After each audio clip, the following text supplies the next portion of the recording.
Hello, this is Neil Fontaine from MasterPaintingNow.com. Alright, so here's another art critique. Oh yeah, you caught that different site name? Yeah, that's right, I changed the site name. But iPaintGirls.com still works too. But the new site name I'll be promoting is MasterPaintingNow.com. I'm also doing a whole new site design, so if you want to see that, simply go to MasterPaintingNow.com/WordPress and you can see the work in progress. It looks really cool. And once it's all finished, then I'll be replacing the old site.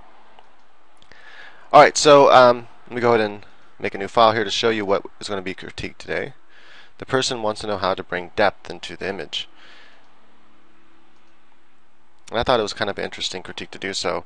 The first thing to recognize is that all the values are pretty much the same. So in the background you'll see you have some darks here and you have some darks in the foreground, and there's really not a lot of difference in the value changes between objects in the background and the foreground. Right, so there are several things you can do to help bring depth into an image. The first trick to bring depth into an image, to trick the person to think the image is going into the distance, is that you have perspective. Basically, that objects in the background are smaller than objects in the foreground, even if they're the same size object. So, all trees are kind of the same size, let's say, in the image, and then as you go backwards, they get smaller. And so I'd actually recommend, I think this is a tree, or maybe it's like you're inside of a cave thing, it looks like, maybe.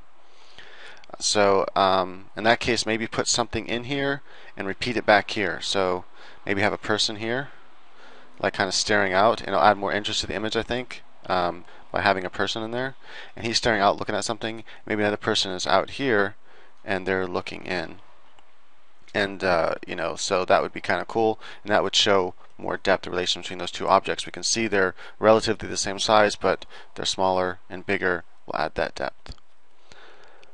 Another one is that you have overlapping of objects. So you can have one object overlapping another. So this overlaps these objects back here, which adds depth. So you got that part down, and you can even have rocks more coming out like this, where they're clearly overlapping each other, to add more depth. Because right now it kind of looks like the rocks are just kind of side by side. So if you kind of draw them in such a way to where it looks more like they're overlapping each other, then that would add depth, and so they get smaller as they go back. The other thing is that this is kind of an interesting contradiction, but something that's dark pushes things back and away from us, and something that's light pulls something forward. And also, to add interest to this, it might be a cooler image if this were all dark background, and then you have all the light inside the cave thing. That might be really cool. So something to play around with. You can try darkening the sky and have all this dark back there, and then have this up here all more lit up. And so you'd have, and then have another dark object like this guy would be a silhouette. Let's say the guy in the foreground here. Let's say he's really in the foreground. So let's say he's looking out like that, and he's kind of like this. And so you kind of have him, like this, and he's kind of looking out that way. I'd add a cool twist to his body or something though, and this would all be really dark. And so what you have is you have this principle of dark and light overlapping each other, and it's like a repeat of it. So you'll have dark back here, but light there, lighter there, because it's still maybe there's some moonlight or something that's lighting up those rocks a little bit. So they are lighter than this guy.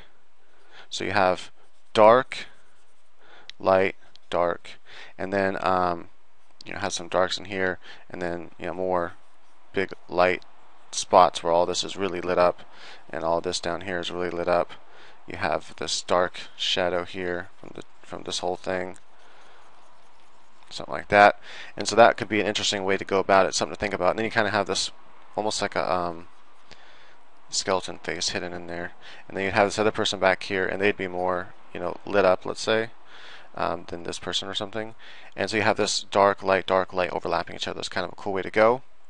Another thing that you can do is keep what you have, but then just add in the difference in value. So another trick then is, light brings things forward, dark pushes things back, but that that's only you really only use that for like parts of individual objects. You don't only want to think about it for your whole composition.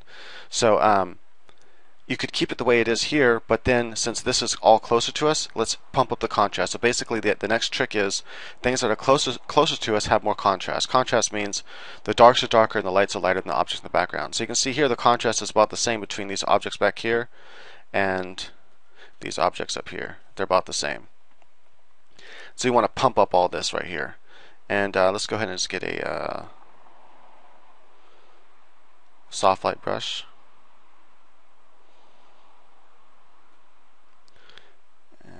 Add a dark color, and this will help me kind of darken all this in without changing much of what you already have there. The information is going to kind of keep the information the same,